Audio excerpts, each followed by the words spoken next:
In the dazzling world of old Hollywood, where fame reigned, scandals erupted, and temptation lingered behind every studio gate, some stars found something deeper than stardom: faith. From secret conversions to public declarations, these actors clung to belief systems that guided them through heartbreak, addiction, and personal turmoil. This isn't just about religion, it's about survival, redemption, and the human need for meaning. In this countdown, we reveal the 20 most religious stars from Hollywood's golden age, and how faith changed their lives behind the scenes. Their stories are raw, gripping, and nothing like the roles they played on screen. Gary Cooper. In the golden light of Hollywood's golden age, Gary Cooper stood as the ideal American man, rugged, quiet, and heroic. He was the star of High Noon, Mr. Deeds Goes to Town, and Sergeant York. Audiences loved him for his moral characters. But in real life, Cooper wrestled with deep inner conflicts. Raised in a Christian household, he drifted from organized religion during his early career. Fame brought fast company, and Cooper had his fair share of affairs and wild nights. But behind the camera, he was always searching for something more, something grounding. His romantic life was famously messy. One of the most talked about affairs in classic Hollywood was his relationship with Patricia Neal, who was 20 years his junior. Their affair began while he was still married to Veronica Balfe, a devout Catholic and former debutante. Neal was deeply in love, and when Cooper ended the affair and returned to his wife, she reportedly had a nervous breakdown. The guilt from this relationship, combined with his declining health, forced Cooper to reflect on the kind of man he wanted to be. "The only thing wrong with me," he once admitted, "is me." It was his wife Veronica who eventually led him back to faith. She never gave up on him, despite the heartbreak. And as Cooper grew older, he began to attend Mass with her. Friends like Bing Crosby encouraged him to explore Catholicism more seriously. By 1959, he had formally converted to the Catholic Church. For someone known as a stoic cowboy on screen, this move was both humbling and profound. He began to seek redemption, not only for his sins, but for the way he had hurt the people closest to him. In 1961, when Gary Cooper was diagnosed with prostate cancer that had spread to his bones, it was faith that carried him through. He faced death with a sense of peace he had never known before. His last public appearance at the Academy Awards was marked by quiet grace. "I know that what is important is not fame or money," he said, "but love and faith."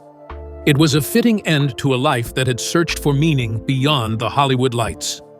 Faith gives a man dignity and the strength to go on. Gary Cooper. While Cooper found faith after years of guilt and personal mistakes, our next story is about a woman who turned to religion as a way to anchor herself through heartbreak, especially after being married to one of America's future presidents. Jane Wyman. Jane Wyman wasn't just a talented actress, she was Hollywood royalty.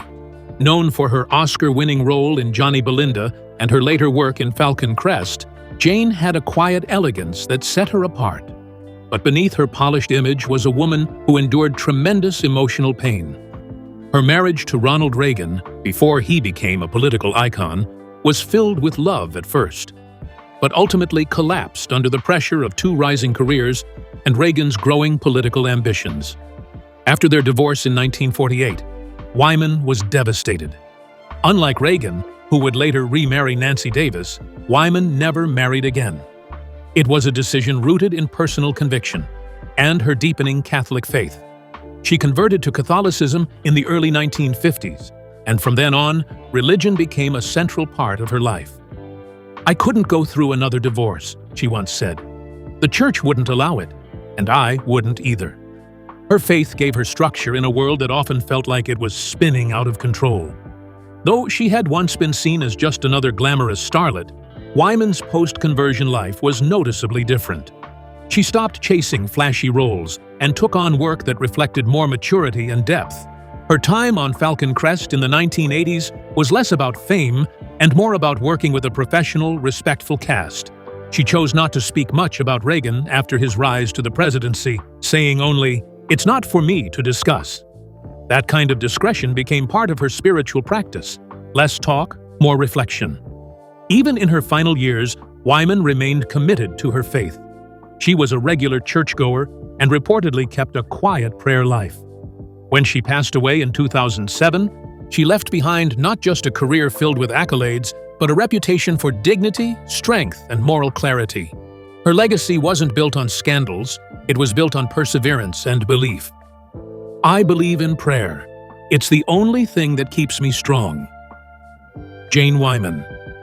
While Jane Wyman leaned on her faith to move forward after heartbreak, our next legend went on an entirely different path, choosing to change her religion altogether in one of the most public and meaningful conversions in Hollywood history. Elizabeth Taylor. Elizabeth Taylor lived larger than life. Her beauty was otherworldly, her marriages countless, and her roles unforgettable, from Cleopatra to Who's Afraid of Virginia Woolf. But underneath the diamonds and headlines was a woman who felt deeply connected to something spiritual. Raised under Christian Science, Elizabeth questioned traditional religion from an early age. It wasn't until the late 1950s, after personal tragedies and growing awareness of global injustice, that she began to feel drawn to Judaism. The moment that changed her came after the death of her third husband, producer Mike Todd, in a plane crash in 1958. Devastated, Taylor began searching for answers in religion. At the same time, she was growing more engaged with Jewish history and culture, something she had been introduced to by Todd, who was Jewish. Her empathy for Jewish suffering, especially during the Holocaust, resonated with her own pain. In 1959, she officially converted to Judaism, taking the Hebrew name Elisheba Rachel. It wasn't just a ceremonial conversion. Taylor became a passionate advocate for Jewish causes and Israel. When Egypt and other Arab nations called for a boycott of her films in the 1960s because of her outspoken support for Israel, she didn't back down. She reportedly once said, "I am a Jew, and I am proud of it." Her faith, much like her personality, was fierce and unapologetic. She wore her Star of David necklace in public and often visited Jewish communities during her global travels. Despite her personal chaos, 8 marriages, public feuds, and addiction struggles, Elizabeth Taylor's spirituality remained intact. She prayed regularly, observed Jewish customs, and found deep meaning in the rituals of her faith. When she passed away in 2011, she was buried in a Jewish cemetery in Los Angeles, her final resting place echoing the choice she had made decades earlier. Her legacy lives on not just in film reels, but in her unwavering identity as a Jewish woman. I feel as if I have been a Jew all my life. Elizabeth Taylor. From Elizabeth Taylor's powerful transformation to Judaism, we now shift to another groundbreaking star who found his faith not through love, but through pain, and changed history in the process. Sammy Davis Jr. Sammy Davis Jr. was a man of extraordinary talent. Singer, dancer, comedian, and actor. He broke racial barriers in Hollywood and Las Vegas, all while enduring crushing discrimination. But what most people don't know is that behind his charm and wit, Sammy carried a spiritual intensity that grew stronger after a life-altering accident in 1954. While driving home from a show, his car collided head-on with another, and he nearly died. He lost his left eye and spent weeks in the hospital questioning everything he believed in. That accident didn't just change his body, it changed his soul. During his recovery, Sammy became close with a rabbi who visited him regularly. Their conversations about suffering, resilience, and Jewish identity touched Sammy in ways nothing else had. He was drawn to the history of the Jewish people, their struggles, their perseverance, their sense of purpose. "The Jewish people and the Negro people are one," he once said, reflecting on the deep connection he felt. In 1961, Sammy Davis Jr. converted to Judaism. This wasn't a publicity stunt or spiritual trend. It was an act of defiance and belief, coming from a black man in segregated America during the height of the civil rights movement. He took his faith seriously, studying Torah, attending synagogue, and even lighting Shabbat candles. His conversion drew criticism from all sides. Some accused him of betraying his community, while others mocked him for stepping outside of religious norms. But Sammy was unapologetic. His Jewish identity became a central part of his life, guiding how he handled fame, racism, and personal setbacks. He faced both Hollywood and hatred with a mixture of humor and heart. "I'm a one-eyed Negro who's Jewish," he said with a grin, "and I'm turning 40. You try and figure me out." In a world that didn't always accept him, he chose to accept himself through faith. You always have two choices: your commitment versus your fear. Sammy Davis Jr.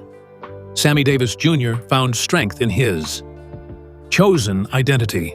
But our next star, Hollywood's ultimate femme fatale, found herself clinging to her faith after one of the most scandalous tragedies in Tinseltown's history.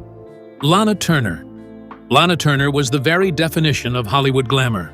Discovered at a soda fountain, she became the iconic sweater girl and dazzled in films like The Postman Always Rings Twice. But Lana's off-screen life was far more dramatic than any role she played. Behind the beauty and the fame, there was chaos, failed marriages, dangerous lovers, and one scandal that nearly ended her career. And yet, through it all, Lana held on to her Catholic faith, even when it was the only thing left. Turner was raised Protestant, but developed a connection to Catholicism early in her career. She was baptized into the church in her 20s, partly influenced by friends and partners, and partly out of a deep personal need for forgiveness. That need became urgent in 1958, when her daughter Cheryl Crane fatally stabbed Lana's boyfriend, gangster Johnny Stompanato, in what was ruled justifiable homicide. The press exploded with headlines, painting Lana as a fallen angel, and the scandal nearly broke her. In the aftermath, Lana turned inward. She began attending Mass regularly, sought counsel from priests, and leaned on her rosary like a lifeline. While others judged her, she looked for grace and redemption in her faith. "My religion helps me carry on," she told an interviewer years later. It wasn't performative. It was survival. She believed God had forgiven her, and that was enough. In her later years, Lana led a quieter life, far from the studios and scandal. She never abandoned Hollywood completely, but she stopped chasing the spotlight. Her Catholic beliefs gave her something the limelight never could: peace. When she died in 1995 from throat cancer, it was said that she faced death calmly, with prayer on her lips. The woman once known for scandal had become a symbol of grace. "If I had my life to live again, I'd make the same mistakes, but sooner." Lana Turner. While Lana Turner found comfort in tradition, our next star lived a life full of contradictions. A sex symbol with a Bible in her hand, who was linked to everything from Christianity to Satanism, and her ending was as mysterious as her life. Jane Mansfield. Jane Mansfield was often seen as Marilyn Monroe's rival, bold, blonde, and bombshell to the core.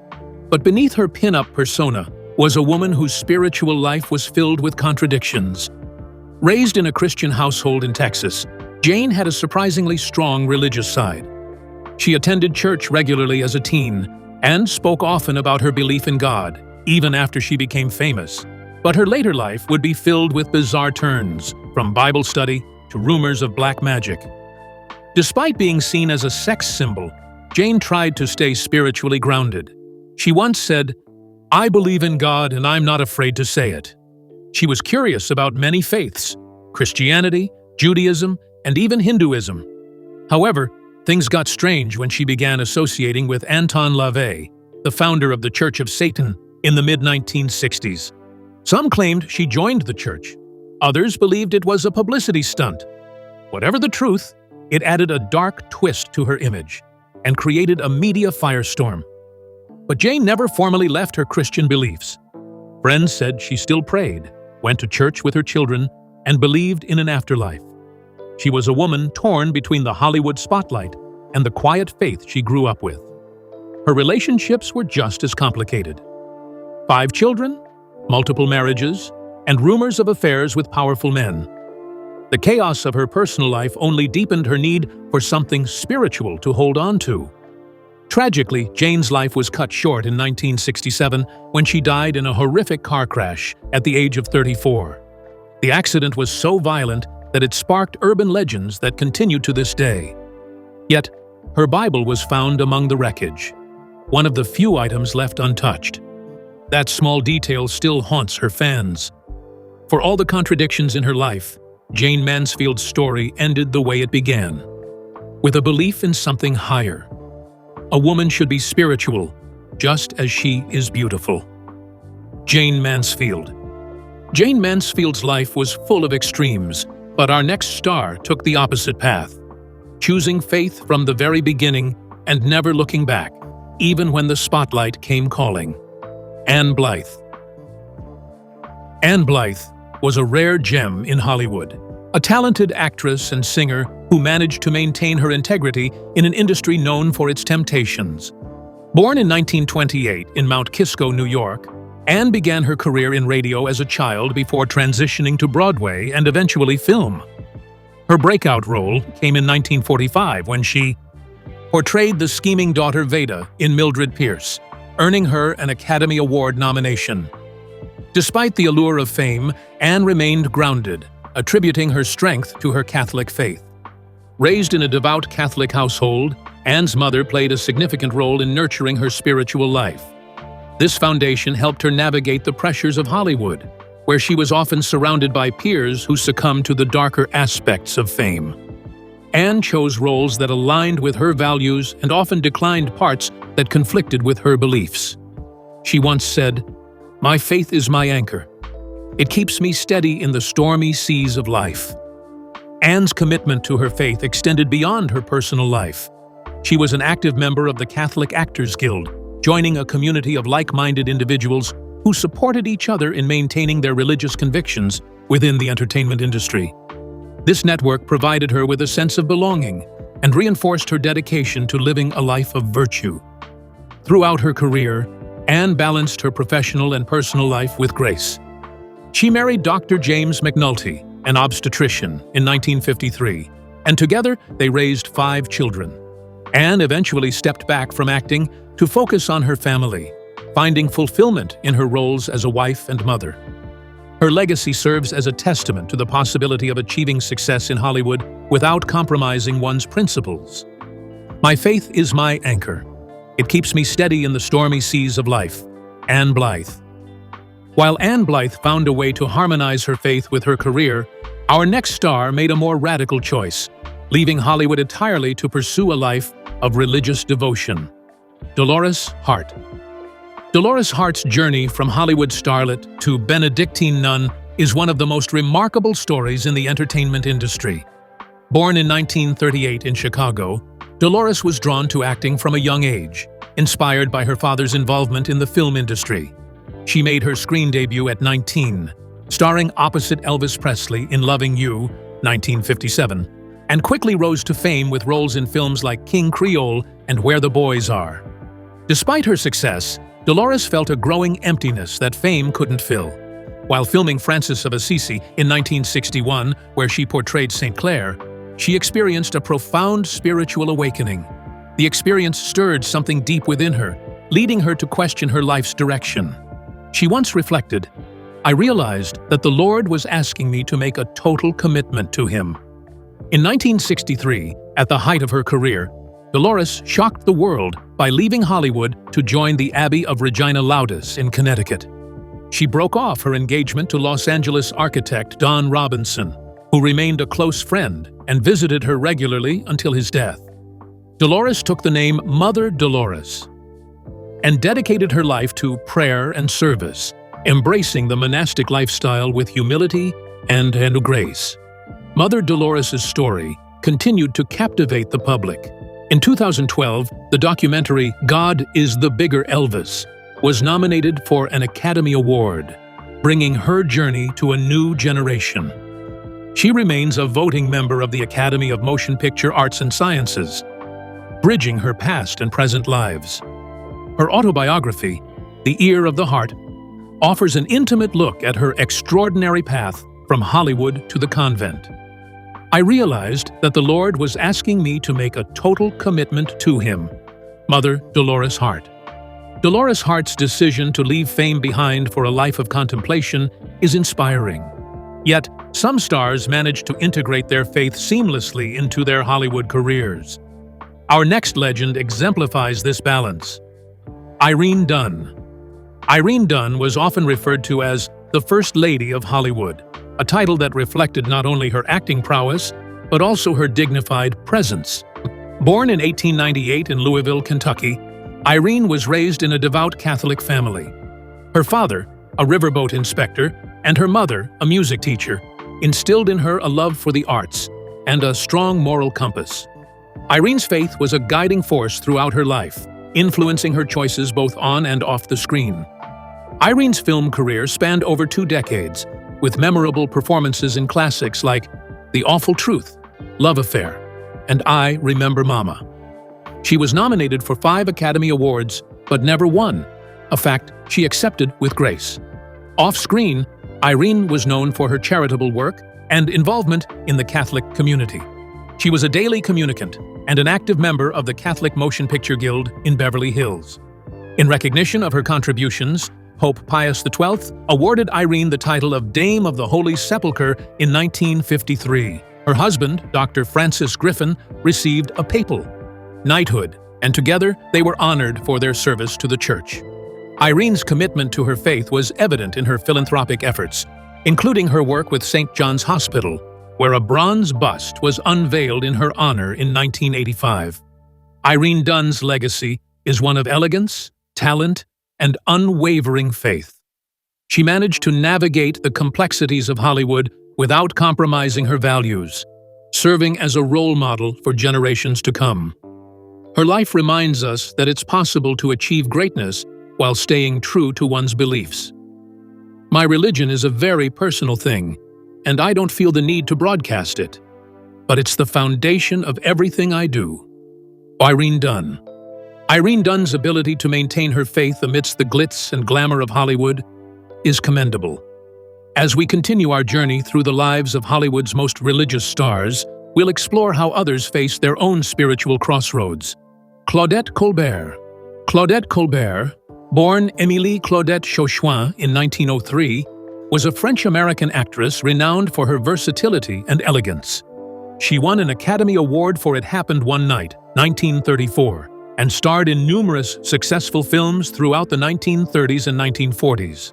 Despite her glamorous on-screen persona, Colbert led a private life, often keeping her personal beliefs and practices away from the public eye.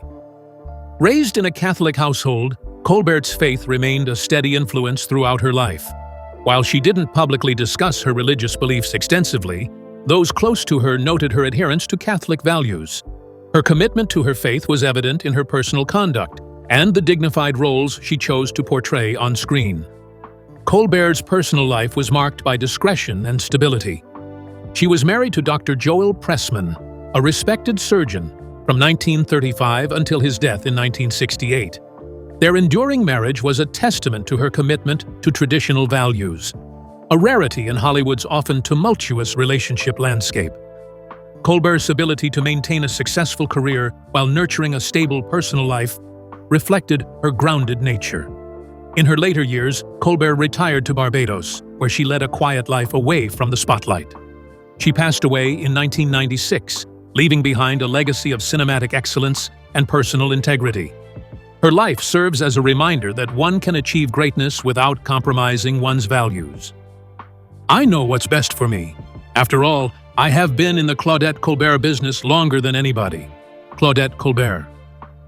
While Claudette Colbert's faith was a private affair, our next star's religious convictions were deeply intertwined with her public and personal life, often guiding her through Hollywood's challenging terrain. Loretta Young. Loretta Young, born Gretchen. Michaela Young, in 1913, began her film career at the tender age of 4. Over the years, she became one of Hollywood's most respected actresses, earning an Academy Award for The Farmer's Daughter, 1947, and starring in numerous films and television shows. Beyond her professional achievements, Young was known for her devout Catholic faith, which played a pivotal role in her life. Young's personal life was marked by challenges that tested her faith. In 1935, she had a secret affair with actor Clark Gable, resulting in the birth of their daughter, Judy Lewis.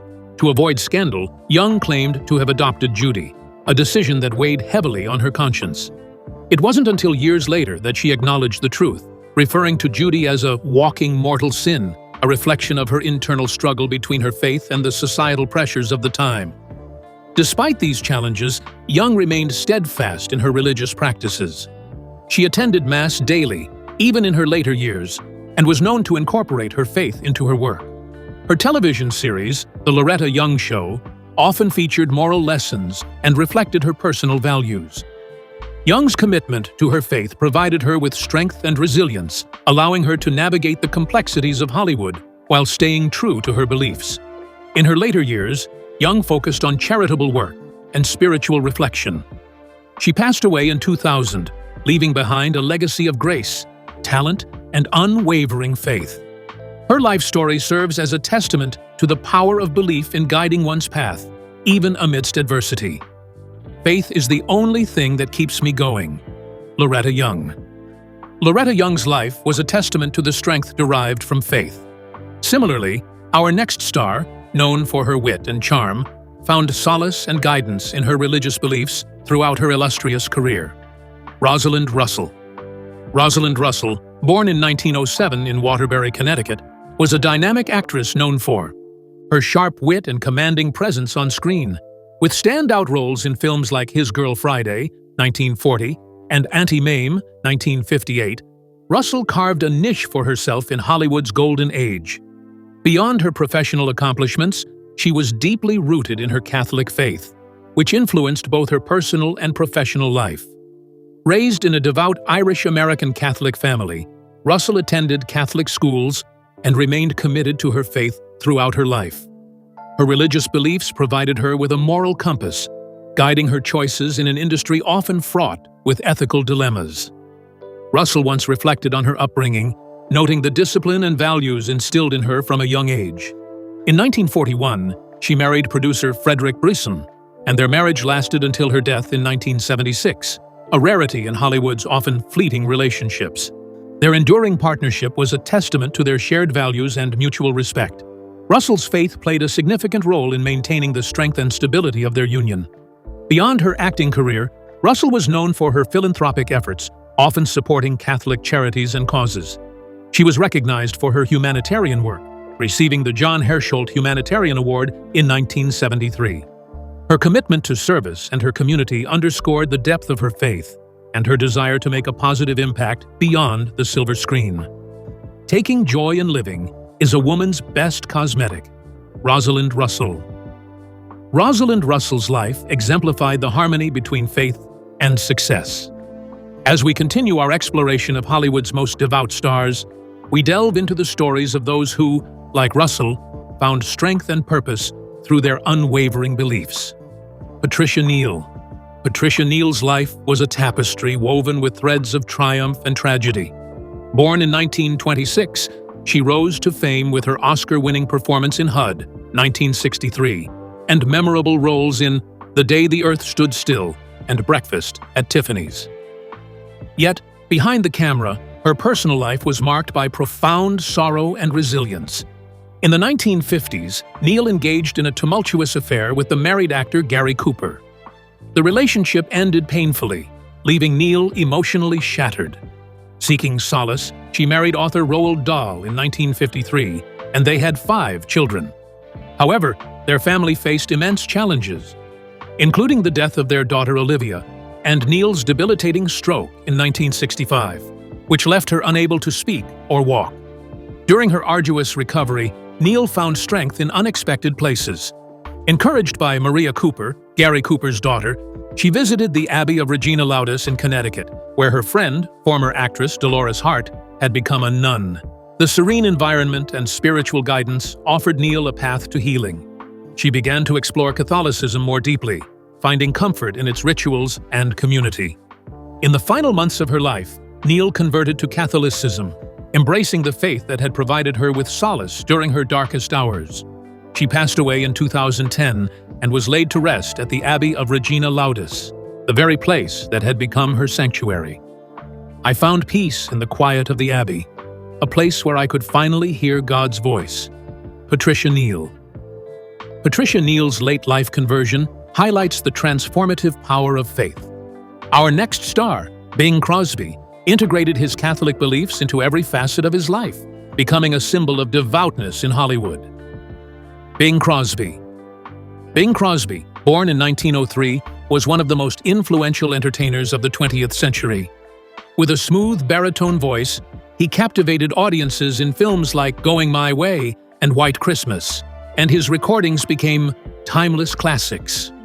Beyond his entertainment career, Crosby was known for his deep Catholic faith, which guided his personal and professional choices. Raised in a devout Catholic family, Crosby attended Jesuit institutions and maintained his religious practices throughout his life. He married Dixie Lee in 1930, and together they had 4 sons.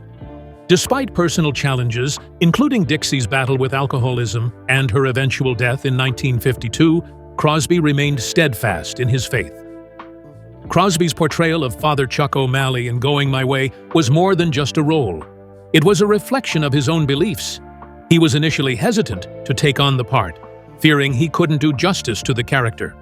However, the film's success and its positive depiction of Catholicism resonated with audiences and reinforced Crosby's image as a moral compass in Hollywood. Throughout his life, Crosby was involved in numerous charitable endeavors, often supporting Catholic causes. He attended Mass regularly and instilled his faith in his children. His commitment to his beliefs remained unwavering until his death in 1977. I think my religion has had a bigger influence on me than anything else. Bing Crosby. While Bing Crosby's faith was a constant throughout his life, James Stewart's Presbyterian upbringing instilled in him values that shaped his character and career. James Stewart. James Stewart, born in 1908, epitomized the all-American persona with his roles in films like It's a Wonderful Life and Mr. Smith Goes to Washington. His on-screen integrity mirrored his off-screen values, deeply rooted in his Presbyterian upbringing. Raised in a devout family in Indiana, Pennsylvania, Stewart's parents were active members of the Calvary Presbyterian Church. His father, Alexander, was known for his strong faith and moral principles, which he passed on to his son. Stewart once recalled his father's influence, stating, "Dad was a Presbyterian, strong in his religion, as he was in all beliefs." Stewart's faith guided him through the trials of life, including his service as a bomber pilot during World War II. The experiences of war deepened his spiritual convictions, and he often spoke about the importance of faith in overcoming adversity. He believed that challenges were opportunities for growth, saying, "The true Christian reaction to suffering and sorrow is from the Spirit which takes life's difficulties as a God-given opportunity." In his personal life, Stewart was a devoted husband to his wife, Gloria, and a loving father to their children. He maintained a low profile in Hollywood, preferring a life of simplicity and service. His legacy is not only defined by his cinematic achievements, but also by his unwavering commitment to his faith and family. Faith is a very personal thing, and I don't think I could have gotten through life without it. James Stewart. These were the legends who found more than fame. They found something to believe in. From convents to churches, from secret baptisms to public acts of devotion, these 20 stars remind us that even in a world built on illusion, faith can be real. Whether it was Catholicism, Judaism, or a quiet personal code, their beliefs gave them strength when the lights dimmed. In the end, their legacy isn't just written in box office numbers, but in how they lived, loved, and searched for something higher. Which story moved you most? Let us know. And don't forget to subscribe for more untold Hollywood tales.